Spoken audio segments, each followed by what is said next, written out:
Что делать, когда в Италии идет дождь? Большой, смотрите, все поливает.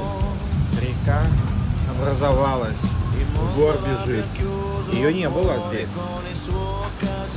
Волны, песок смывают. Яхта одинокая. Ни одного человека.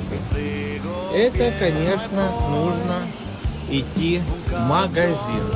Что мы сделаем? Ну что, итальянские магазины ждут нас.